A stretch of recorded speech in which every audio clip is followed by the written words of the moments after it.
Everyone. My name is Lizzie Clennard. I'm the head of adult services here at the Elk Grove Village Public Library. Thank you for joining us tonight. I want to also thank the League of Women Voters for partnering with the library on this forum. My only role here is the Zoom technology, so they did all the hard work. Thank you for that. And finally, I want to thank the candidates, not only for participating in our forum, but for volunteering your time to make your community a better place. It's always inspiring to me to see that. The library is many things, but one of our most important roles is in connecting our community with information, and that includes election information. Every season, we're excited to help you prepare to vote, whether that's accessing your sample ballot, candidate information, polling locations, or anything else you might need. This is my favorite season, and this is my favorite question to be asked, so I hope to see you in the library soon. That's it for me. I'm going to hand it over to Stacy.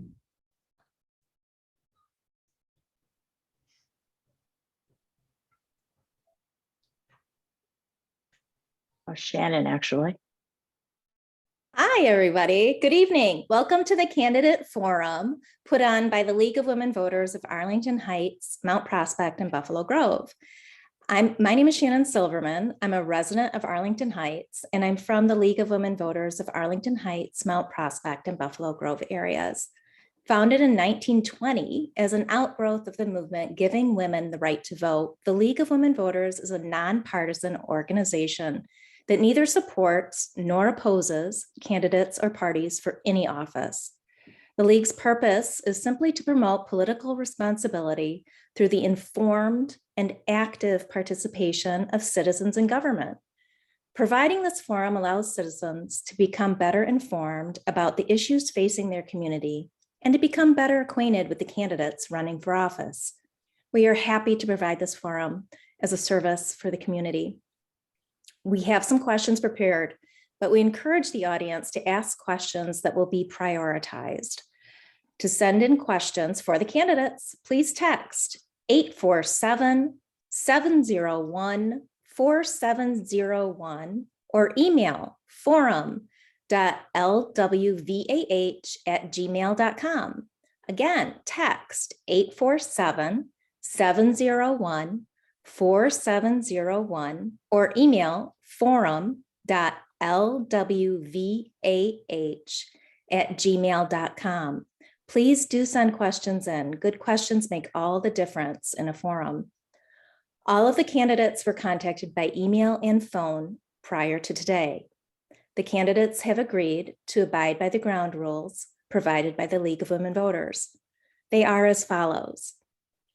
Candidates have agreed to use a digital online randomizer to determine the rotational random order of speaking today. The moderator will rotate this order during the forum for questions. Each candidate will have 2 minutes for their introductions. Next, each candidate will have 1 minute to answer questions.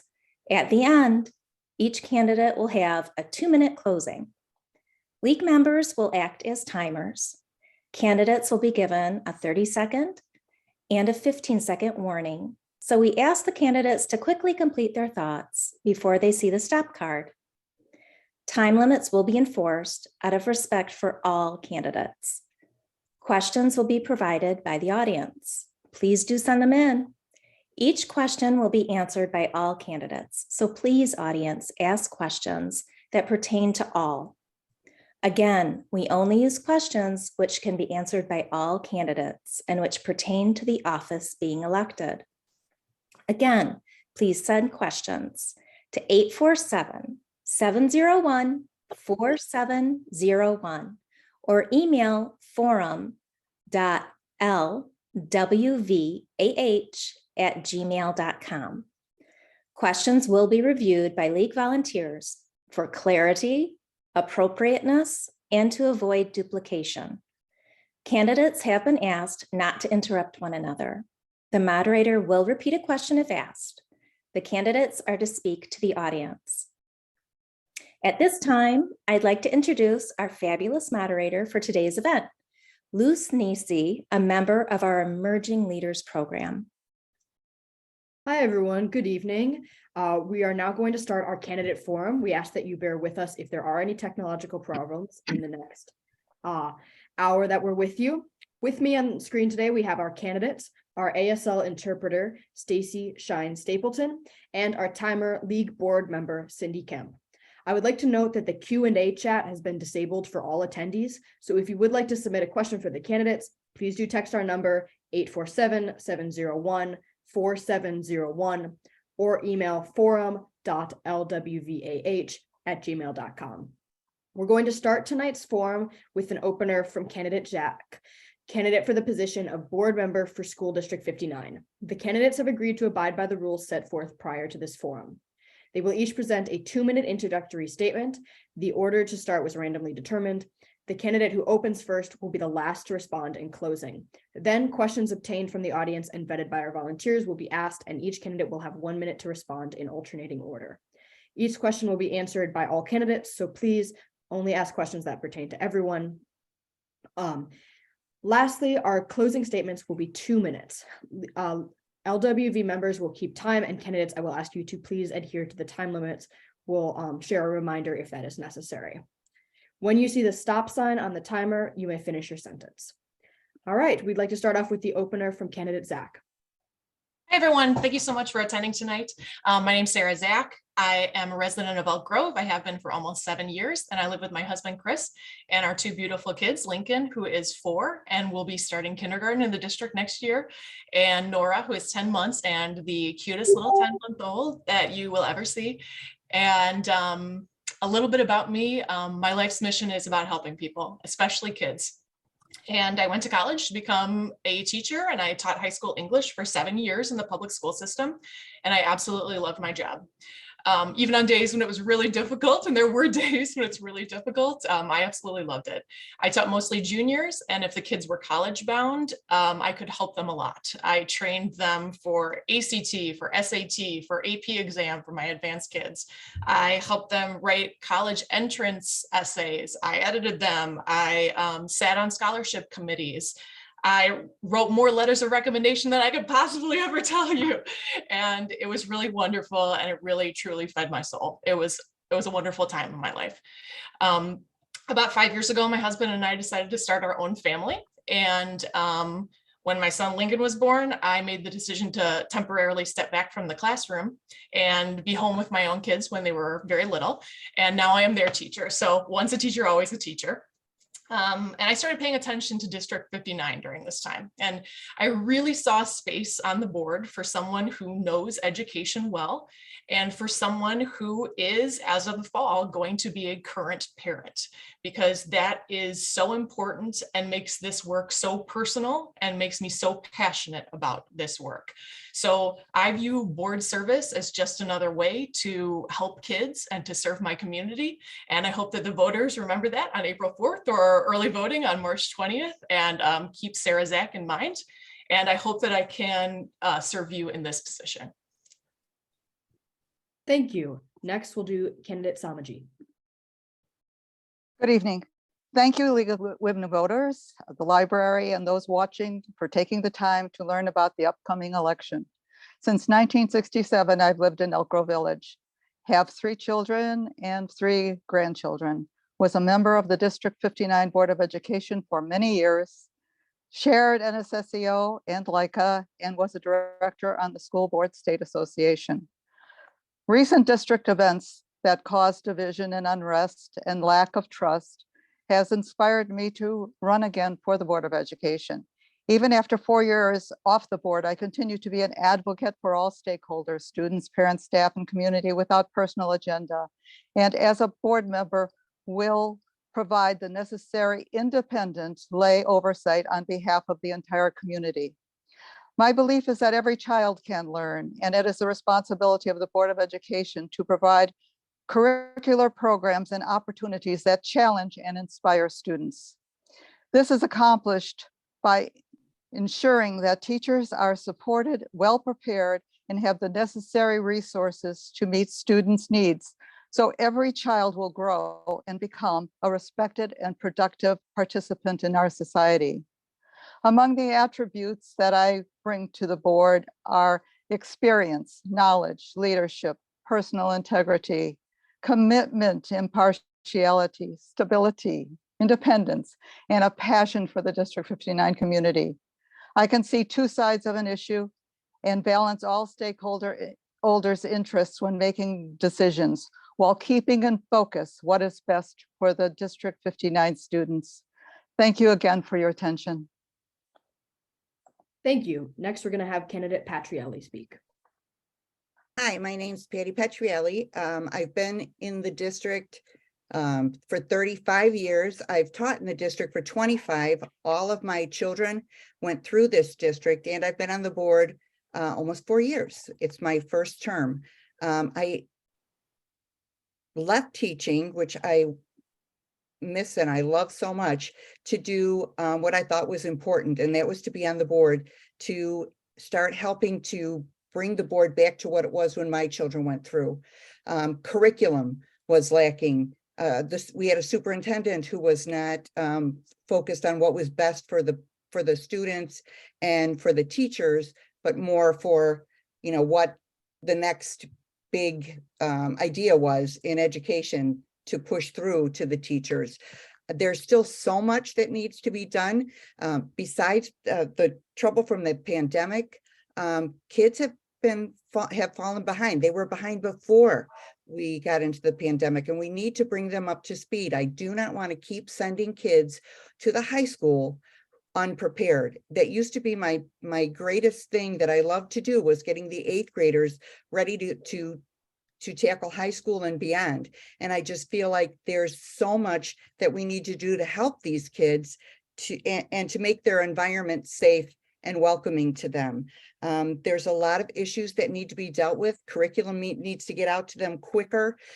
Teachers need the support. Trust needs to be there, which has been like escaping us for so many years now.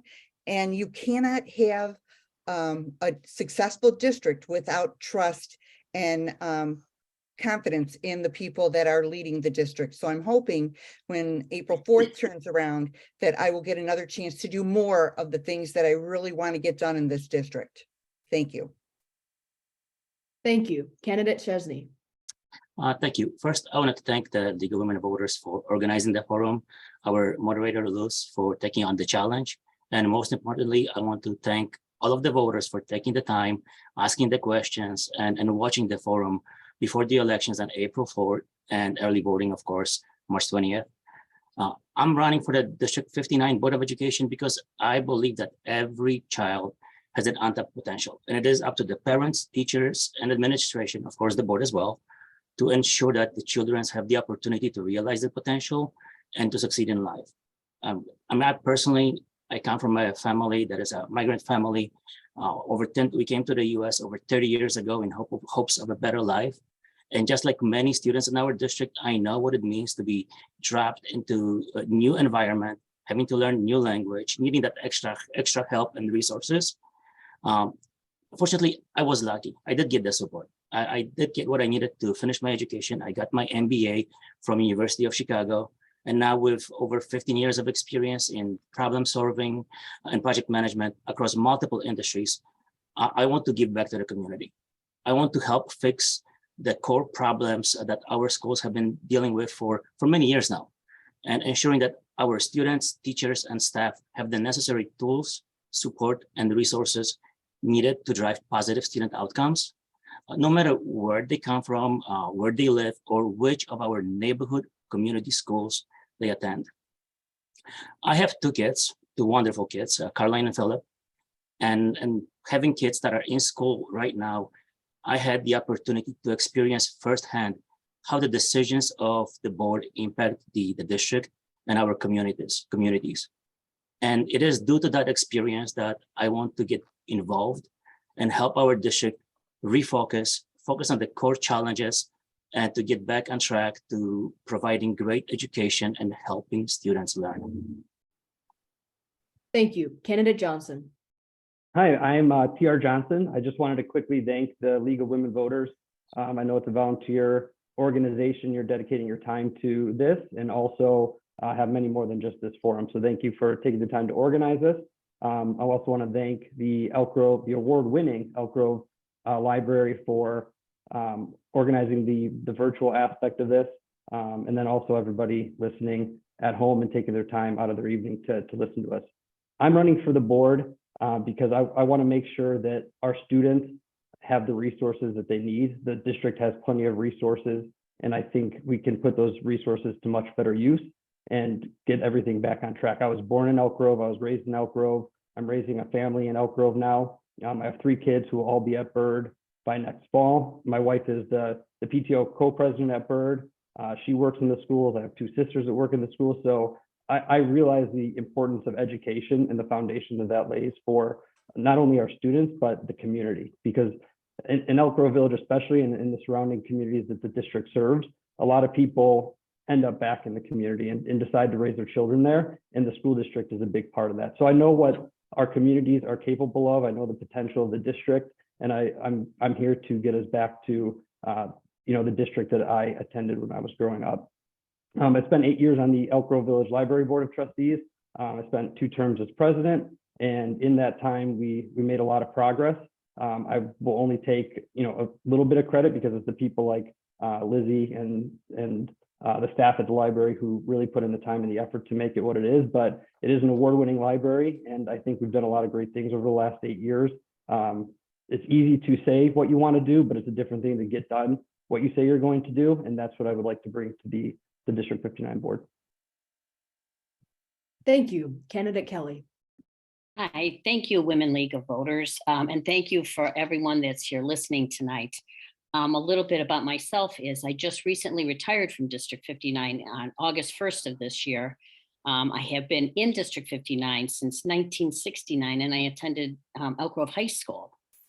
While my kids were in school, I was a lunch supervisor, and then that turned into me doing some part-time work at Grove Junior High in their office as a secretary, and went back to Rupley to do some more secretarial work over there, which then turned into a full-time position at John Jay School in Mount Prospect, which I held that office manager position for 10 years.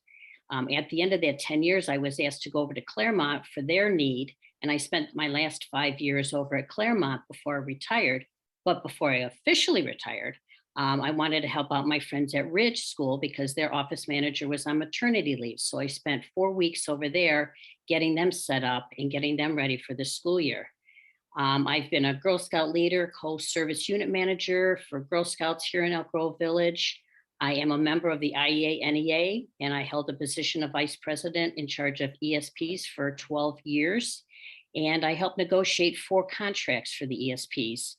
And the reason I want to run is because I need to find the purpose for our staff and students to be safe and feel secure once again in their learning, in everything that they do.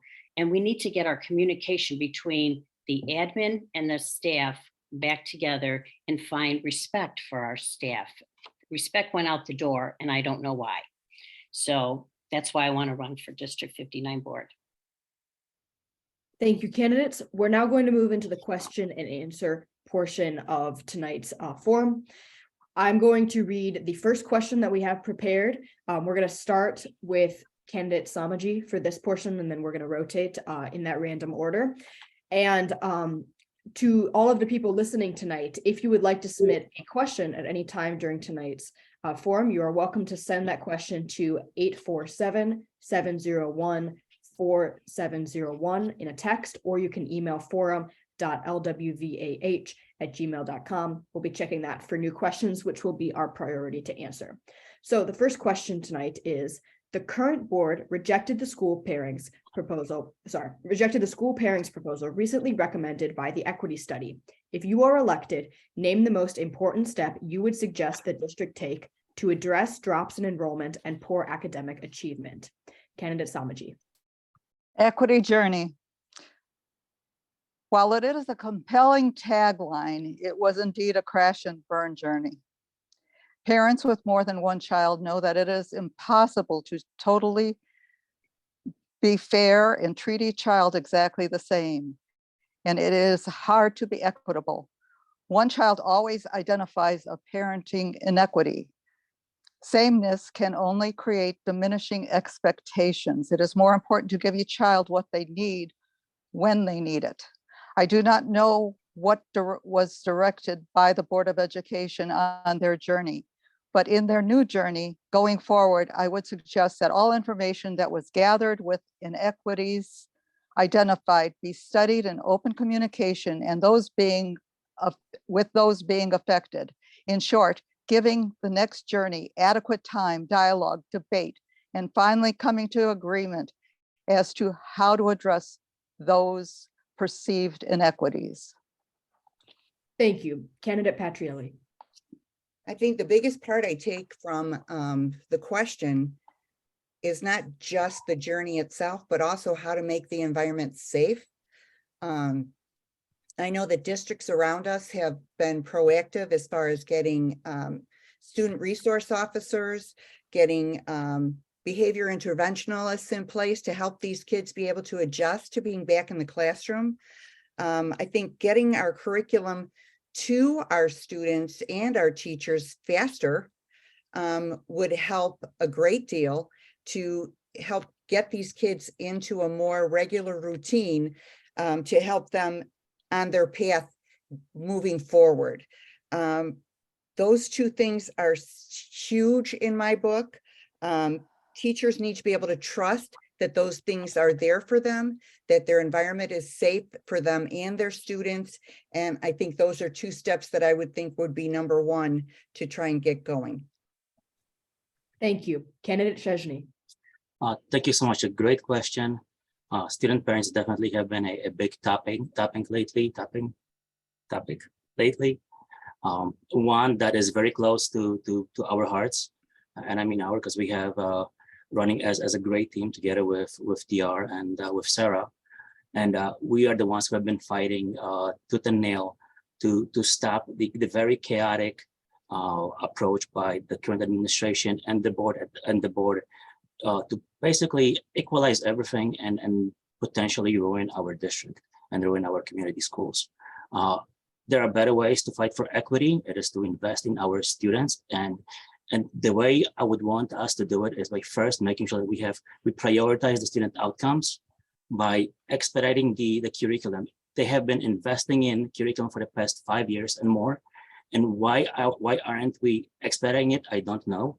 But most importantly, second, is to make sure that we have very safe and secured schools where students are not afraid to go in and study. Thank you. Candidate Johnson. Yeah, I think the most important things are curriculum, like a few of the other candidates mentioned, safety that the other candidates have mentioned so far. And then the third one, which I'll touch on now, is stability. There's been so much instability heading into the pandemic, heading out of the pandemic.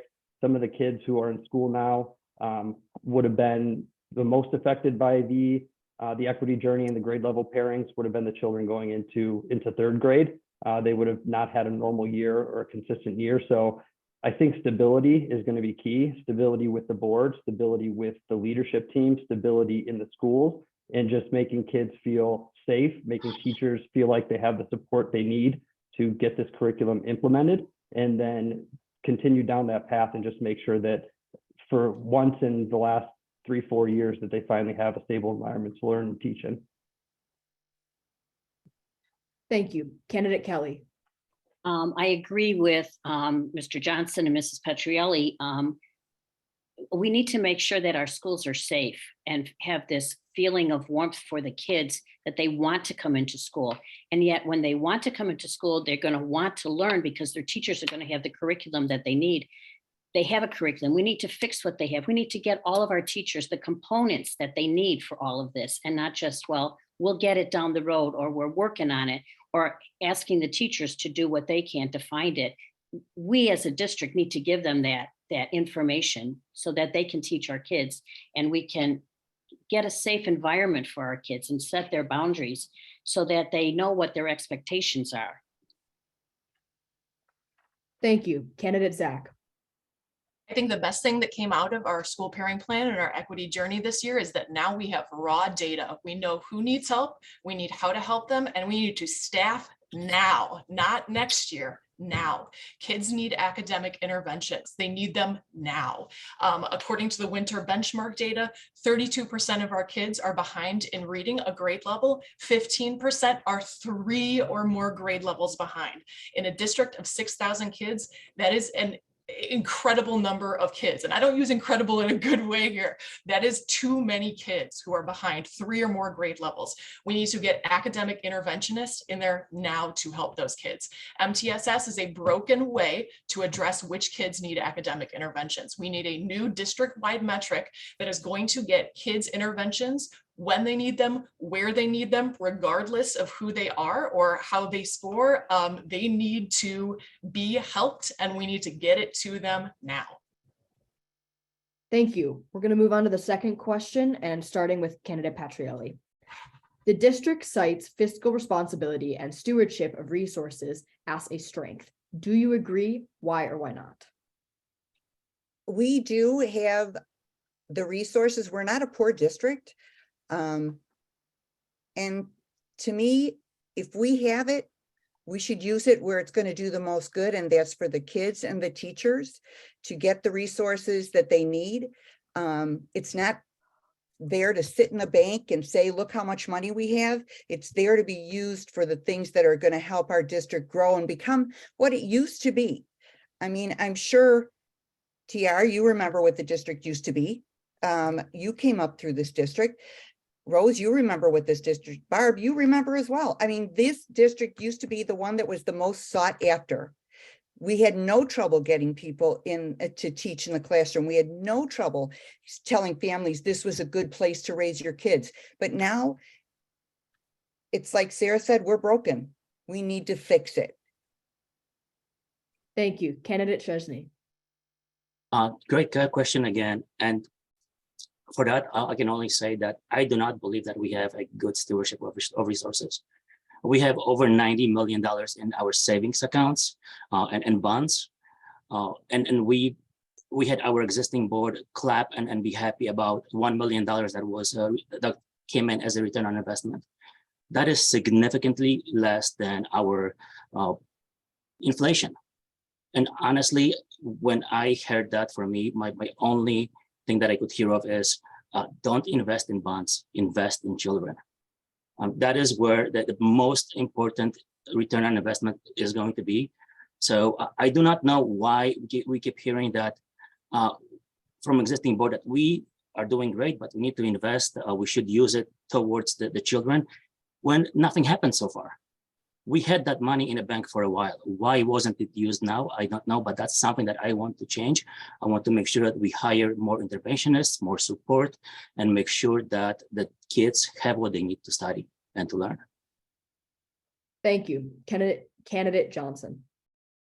I think the board has been fiscally responsible, as evidenced by the amount of money that and resources they have in the bank, but I don't think they've been good at the stewardship of those resources. So spending all that time and money and energy, and it's not just monetary resources, it's the limited staff that they keep claiming it's hard to hire staff. So spending limited staff time on and the equity journey that they called it was not a good stewardship of those resources. So the resources are there. We just need to direct them to the appropriate places. And as Sarah was saying, we need to put that money to use now, because as Lucas pointed out, it does no good sitting in a bank account. Now we have to make sure that we have an eye on the future, and we always have that luxury of having those extra resources so we can make changes and adapt and do what we need to do. But we need to be much better at where we direct those resources. Thank you. Candidate Kelly. Yes, as an office manager, I was a budget manager. And I know that the past 3 superintendents of finance disliked every time I would open my mouth with something that was coming in new, because my first question was, what are the taxpayers going to say? I paid my taxes, which paid my salary, which paid for the building, which paid for everything else. That money was not mine to spend. It was the taxpayers' money to spend. And I think somewhere down the road, that needs to be brought back. And I think if we get respect back in our district, we will then be able to hire the qualified teachers and staff that we want, like we used to, as you said, Patty. because it used to be people were fighting to get into our district. And now it's like we're trying to grab whatever. And I don't want to say this because I love all my staff, but we're not getting the top of every class that we want. We're getting a little bit lower, and we're not going to do that. We are a top act. Thank you. Candidate Zach. Fiscal responsibility is very important, and it's among the top priorities. Being a board member is spending money well. The last I heard, we had $87 million in unreserved funds. And I will also say that hiring a good teacher is never a waste of money.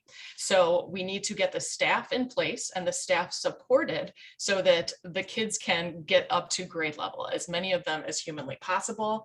I just heard from a teacher today that there were no subs in her building and she had to teach her class and the class next door, which is unacceptable.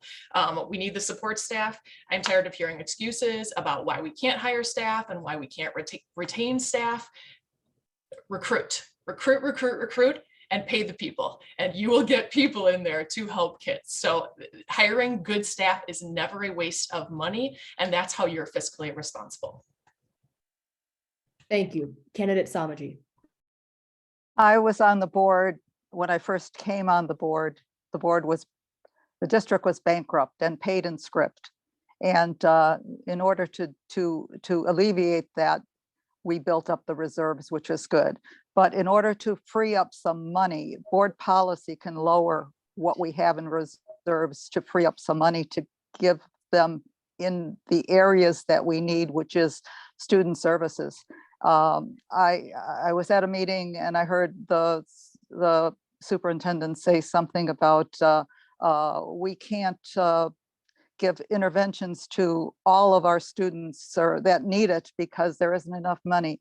I think we can free up, I think the district can free up some money to do the important things to make sure that every student gets what they need. Thank you. We're going to look at our next question, which candidate Chesney will start by answering. This is the question. It can be difficult to know the true pulse of the community when only some views are coming forward, often loudly. What are your thoughts on creating a demographically representative panel of School District 59 residents and students who would learn about issues and provide an informed opinion to the board? Thank you. I think the panel is a great idea, but it's only one of few ideas that we should be implementing. Having the representation of all of our community is great, and having people from each area of our community, that should happen, that should have been already happening, whether it is structured or unstructured. And what I mean by it is we can find many different tools to get the feedback, to get the two-way communication, the collaboration between the community, parents, teachers, administration, Board of Education. I mean, just by looking at other examples of what other organizations are doing, we can do a town hall meetings, coffee chats, or group meetings where we can debate different issues. This is something that has been severely lacking in our district for the past 10 years, maybe even more. Actually, we have been going against any sort of collaboration and communication, and that's something that we want to change as a team to bring it back and help the community be heard. Thank you. Candidate Johnson. I agree with everything that Lucas just said, so I won't repeat that.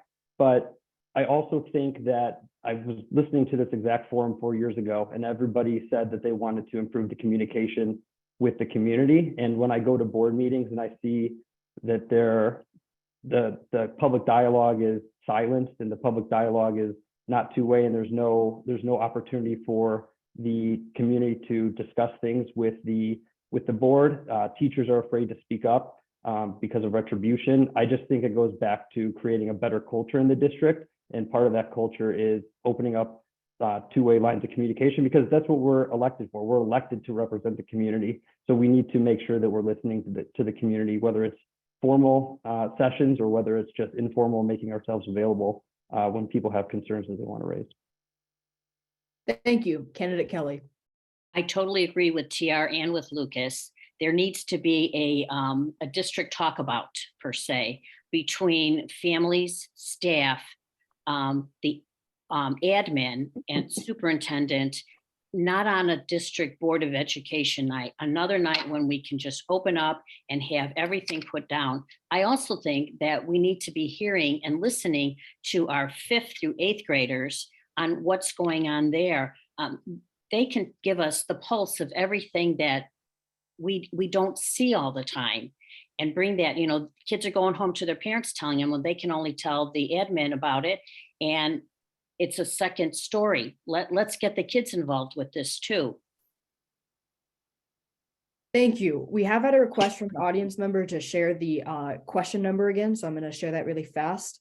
The number to text is 847-701-4701, and our email is forum.lwvah@gmail.com. Next, candidate Zach. I think you need to listen, listen, listen. And I think that you need to be not only a face in the community, but a friendly face in the community, that people feel like they can tell you things, they can tell you their concerns, and you're going to hear that and really, really take that in. I know that there are a couple of board members that do school visits. I think that's awesome. I think that's a wonderful way to get in the community. They go to school events. That's to show your face in the community and just make it clear to people that you are there to listen and you are their representative, no matter who they are or where their kids go to school. I think we can do a really quick, easy change too of board level committees, such as curriculum, such as safety. Those can be held at a later time, not at 3:30 p.m. or 4, where no working parent can show up to those board level committees. So if we make those 6:30, 7 o'clock, you might get a different few voices who show up to those. So that's a really, really easy thing that we can do to get more voices heard. Thank you. Candidate Samaji. Trust. The trust has to be rebuilt again between the school district and the community and the staff and parents and residents. The thing is, years ago, we had what was called community council, and that was a place where people could come and get answers questioned and have presentations given to them. However, that's in the past, but I think there are ways to do it for the future. Zoom meetings, I don't know what formats, but they have to be out there. Those connections have to be made, and that trust has to be rebuilt. And it's going to be a slow process. It's not going to be something that's going to happen overnight. But with steps, it has to be done. That rebuilding the trust. Thank you. Candidate Petrielli.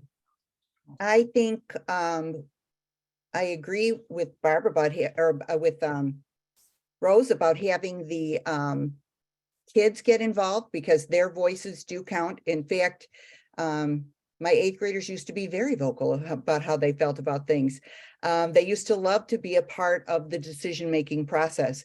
I also think that one of the blessings of COVID, if you can have one, is the fact that Zoom meetings have been made such a commonplace type of communication. I mean, I've seen meetings being held with staff, 200, 300 staff members, and they can all have their voice heard. So I think if we can do something like that, that parents can jump on and be able to hear, be able to communicate, that's another good thing. And I also think good old-fashioned phone calls. Let's get some phone calls out to the community, and we can rotate quarterly if we have to, what kind of questions or what kind of communication we want to have, so that we can have a more well-rounded, more understanding between the community and the school district. Thank you. Candidate Johnson will answer our next question first. The question is, what particular experiences or skills have prepared you to serve as a board member?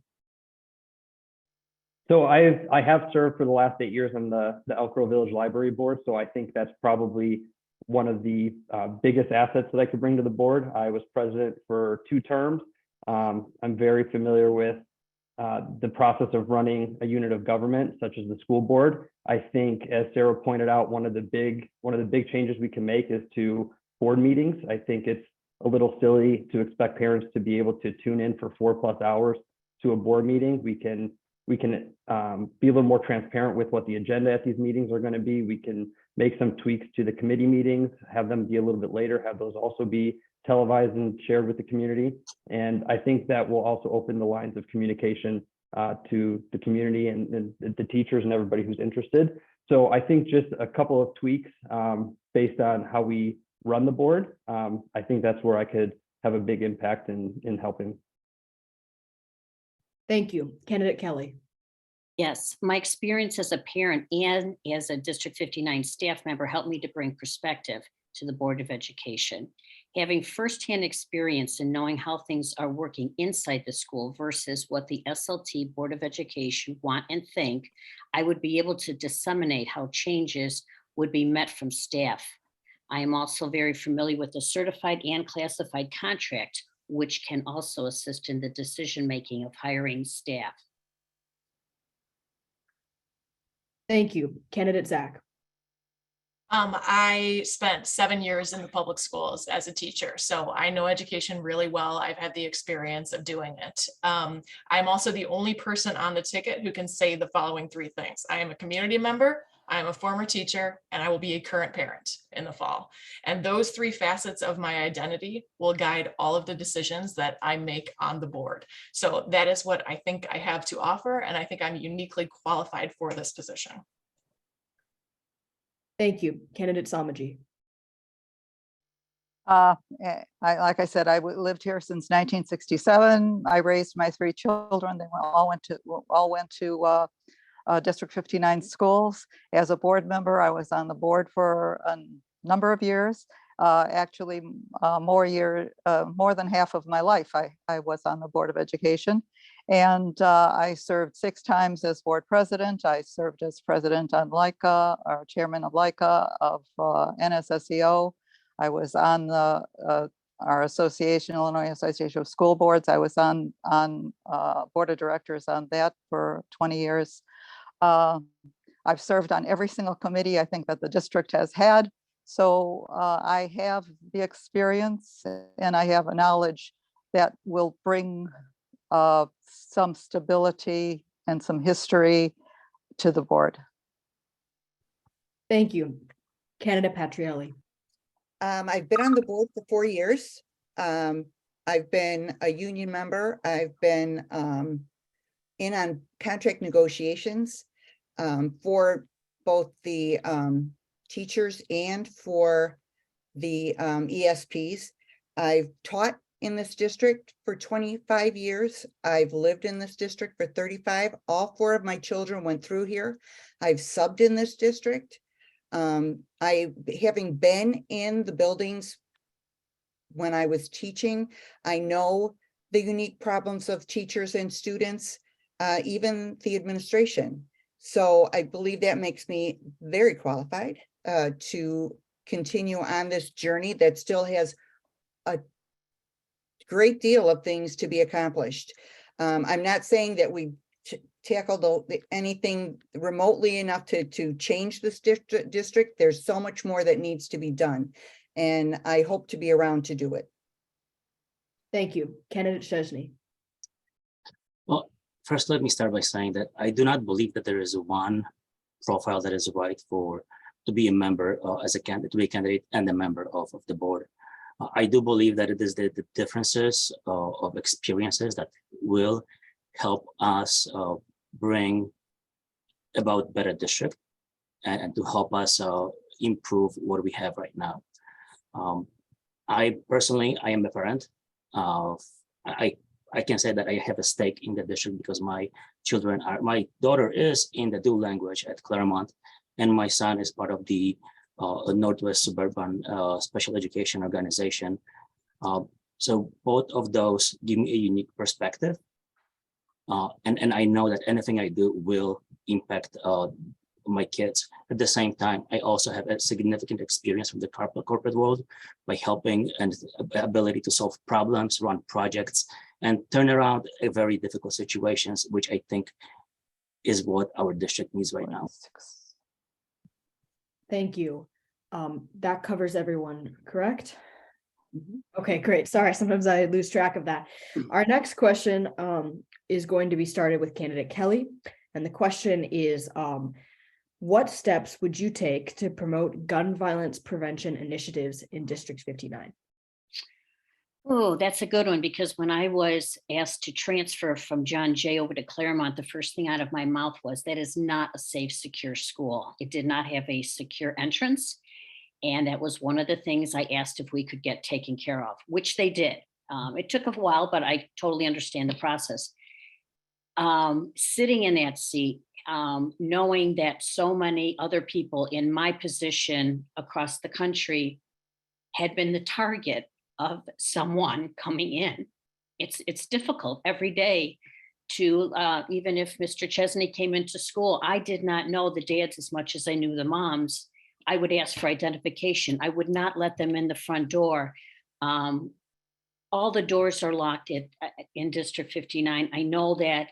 I feel that it's a safe, secure place. Could it be better? Absolutely. Everyone is vigilant, and having officers at a school building, I'm not quite sure that would be totally necessary. Thank you. Candidate Zach. Unfortunately, this is something I thought about a lot when I was a high school teacher. There are school shootings every single year. I think the way that you promote gun violence prevention initiatives is you promote them. You make sure that you stand for things that will help kids and will help promote safety amongst kids. I think that we can do a lot as a district to simply have basic fidelity to disciplinary philosophies that will help the kids get on the right track and have them really get taken care of socially and emotionally. That social emotional piece is also so important. And I think that the way you promote that is you promote it and you stand for it. So I promise that I will always vote on the side of safety amongst our students. Thank you. Candidate Samaji. Safety is 100% most important thing or one of the most important things in the building. We have the video, we have the secure entrances now. We have at times discussed officers in the building. However, with 4 communities, it's very difficult to coordinate that because we're part of Des Plaines, Mount Prospect, Arlington Heights, and Elk Grove Village. But I think the officer-friendly type officers in the building would be extremely helpful, even if they are on a rotating basis, especially in the junior highs. If children get to meet an officer and see an officer and know that they're there to protect them, I think it helps to promote a good safety within a building. So with some behavioral issues that are happening in our junior highs, I think that that might be helpful. Thank you. Candidate Petrielli. A few years ago, when I first was elected to the board, one of my main goals was to get safety in the schools. And one of those ways that I was thinking was the SROs, the student resource officers. They, I know logistically, because we are part of different communities, it would be difficult, but District 15, District 25, District 54, all have SRO officers, and the safety is not as big of an issue as it is in those schools that don't have something that's there every day that kids can count on, that they can see and that they can talk to, and that they can also learn to communicate with and have a respect and a dialogue with them, to have somebody in that position around that they can talk to if they have any kind of questions or concerns, as well as parents. And I have done my research. I've done my due diligence. I went to different schools that had the SROs. Oh, I'm sorry, I'm out of time, but had the SROs, and actually I saw more positives than there could possibly negatives. So I would like to revisit that. Thank you. Thank you. Candidate Chesney. Thank you so much. This is a wonderful, great question that is very dear to my heart, because I do have kids in in school, and especially nowadays that my daughter in just a couple of years will be in a middle school, because I do believe that that's where most of the news that we see is happening, all of the shootings, all of the gun violence. And definitely safety starts with the secure buildings. I do agree with what Kenneth, Kelly, and Zach mentioned. And I do definitely agree that we do need to have initiatives, but those initiatives cannot be just in classrooms. They have to be, those are things that have to go to the parents. Those are the things that have to go to the community to promote that safety. I mean, it's something that we need to invest in, especially helping our students, helping our communities, our admins, and getting those resource officers in schools, especially when we look at current statistics. Not sure if the board is aware, but right now we have, just last year, we had more than double the amount of callings to the police than previous 3 years combined, because of the safety issues, because of the different incidents. And that is, for me, that is extremely alarming, something that we need to do immediately. Thank you, candidate. All right, we're going to do, I have to answer still, I'm sorry. oh, yes, I'm sorry. No That problem. was my long-winded way of saying we're going to do that, and then we're going to move into closing statements. Okay, great. So I agree with Mrs. Petrielli that we 100% need to look at resource officers. I mean, we don't even have enough teachers that, like Sarah pointed out, we don't even have enough teachers for every classroom on some days. So things are going to slip through the cracks. Behavior issues are only becoming more problematic, especially post-COVID, as Lucas pointed out. And it only takes one time to be wrong. And that's something that I won't be willing to compromise on. It's something that I won't be willing to budge on, is the safety of the students. Because if you don't feel safe, you're not going to feel comfortable. The teachers aren't going to be able to teach the curriculum. Doesn't matter how good the curriculum is, doesn't matter anything if you're not feeling safe in these schools. So that's one of the number one things for me to accomplish, is to make sure that the behaviors are under control. And like Sarah said, people and students and parents are responsible for the behaviors of their children, and that we make sure that the schools are safe, secure, and never compromise on that. Thank you so much, candidate Johnson. We're going to move into closing statements now, going in the reverse order that we used for opening statements. So we're going to start with candidate Kelly. You have 2 minutes for your closing statement. Thank you. Thank you, everyone, for listening. I want to be someone who will listen to all sides and to ask those follow-up questions, no matter what kind of questions they are. I want to listen, and I want to represent the community while focusing on the students and staff. And I want to bring back District 59 to what we were, the golden district that everybody wanted to work for. That's where my heart is. This is my family. And if I could paraphrase one of my old principles, my family is your kids, my kids, our kids, all kids. And that's what District 59 is to me. Thank you. Candidate Johnson. Thank you. So thank you again for hosting the forum. It's been great to hear from all the candidates. We all have similar opinions and similar ways and similar ideas on how to make the district better. So I think the decision that the voters need to make is who they trust to actually implement that change. So these are the same issues that were here 4 years ago. Maybe one of the new ones is the elevated behavior problems. So it's time for officials on the board to not only acknowledge the problems, but actually do something about it and impact the change that we all know that needs to be made in the district, and bring it back to the great district that we all know it to be. So again, I'll go back to my experience on the Elk Grove Library Board. While we were there, we appointed a new director. We underwent capital improvements. We modernized the collection to adapt to the changing demands of the public. We navigated the COVID-19 pandemic, and all that led to the the library being recognized as the 4th best library of its size in the nation. So I know how to do it, I can do it, and I will do it if elected to the board. And so that's the decision that the public needs to make on April 4th. And remember, early voting starts March 20th. Thank you. Candidate Chesney. Thank you again for the opportunity to be here. I would encourage everyone to vote for the 3 candidates that have been listening to the community and actively vocally working to bring positive changes. And that is candidate Zach, Johnson, and myself. And up until the election time, basically up until January, no one else was actively involved in trying to help the district, the teachers, the kids, the parents. I mean, over the past few years, I mean, we all have been dealing with a lot of critical challenges, including the curriculum changes, the pandemic crisis management, the teacher resource and support management issues, and more. However, in my opinion, as well as those of teachers and parents that I spoke with, the focus and actions of the board of those past 4, 5, 10 years did not address any of those issues. And there have been a number of decisions that really could have been handled a lot better with a greater benefit to the community.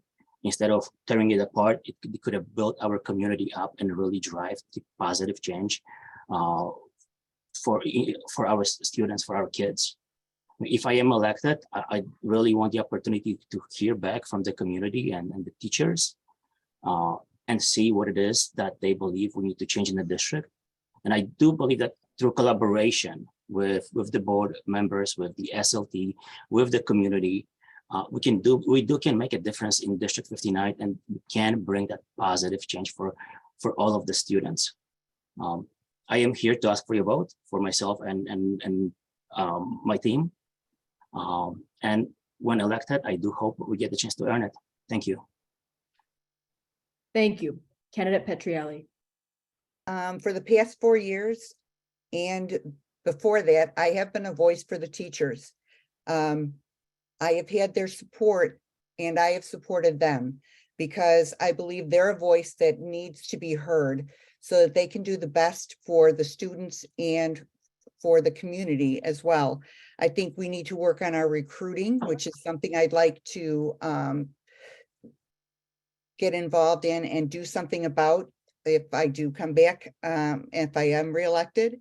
I think working on moving forward on curriculum, getting it to a place where it doesn't take us 1,000 years to get it out to the teachers, getting safety into all the schools, and building trust and community with not just the parents in the district, but also our taxpayers that have helped to support our schools. Our schools look great. We've done a lot to make them safe environmentally, air quality, all those kind of things, but we need to take care of what's inside those schools, and that's the teachers, the students, that really need to have a good future, and the best future we can give them is to get them up to speed so that they can be successful in life, which is our motto is supposed to be making them successful for life. Well, they can't do that if they don't feel comfortable, safe, or have the tools that they need.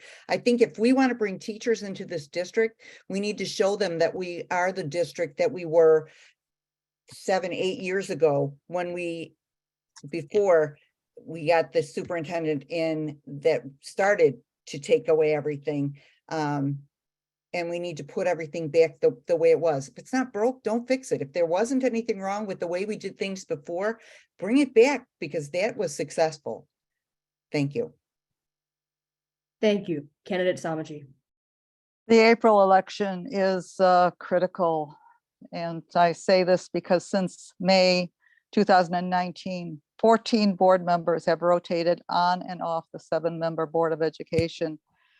This can be unsettling, leading to the supposition that being a board member is more difficult than expected. And it is difficult. I missed the birth of my granddaughter because we were in the midst of a superintendent, hiring a new superintendent, and I had an interview that evening, so I didn't get to see her right away. But for different perspectives, new board members are very integral to the operation and deliberations and working of a Board of Education. I've worked with many different board members, many different personalities, and those are all important. But it is also important to have stability and history on the board in order to make those sound decisions. When making decisions, it is necessary to learn from the past, to review the present best practices, and have input from stakeholders to develop a combined vision for the future. Any major decisions, and I do mean, major decisions, and even some of the smaller decisions, like and that kind of even includes what has been going on the last few years, should be made with early notice, open dialogue and debate before an administrative recommendation comes. But most important, it's so important to do what is best for our students, the students of District 59, and to meet all their needs.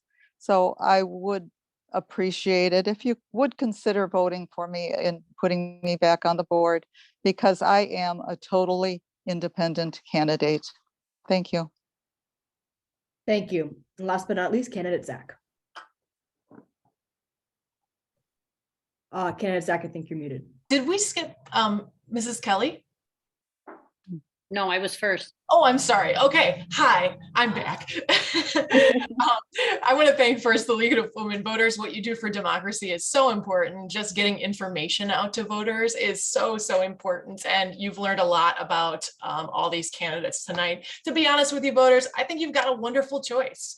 All I see in front of me are people who are kind, who want to keep kids at the center of everything. And I think that everyone has wonderful qualities that would work on the board. As I said before, and not to toot my own horn, I think I'm your best choice. I think I'm the only one who's got those three qualities. I'm a former teacher, I know schools, I'm a community member, and I'm a current parent. And that is so important to me, being a current parent, because this is personal to me. And this is something that I have a great passion for. My son cannot redo elementary school. So we've got to right the ship, and we got to right it fast. I think that there are two other candidates here who are also current parents, TR and Lucas. And I think that that is really the only difference that I can see here that's really, really significant. So it's going to come down to that for some of you. I think I've got a great passion for this job. I've got a great passion for education, and I hope that you will remember me on April 4th.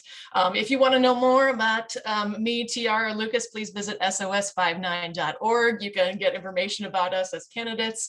I really thank you for attending tonight. And I really just want the best for our district. And I see a whole bunch of people in front of me who also want the best for our district. So I want to thank you all for your service and for volunteering to do this crazy thing again. Truly, I wish the best for all of you and the best of luck. And I want the best for our district. And I know we all do. Thank you so much. Thank you to our candidates and our audience for listening today and hopefully gaining a little bit of insight through our forum. I'm going to pass back to our MC now for some closing remarks about the league that we hope you stick around to listen to. Okay, great. Thank you, Luz Nacy, for being our fabulous moderator and leading the forum in the wonderful way that you did. Please make sure to register to vote. First and foremost, please register, make your plan to vote, and then make sure your voice is counted this election day, April 4th. Need help? League of Women Voters, Arlington Heights, Mount Prospect, Buffalo Grove is here to help.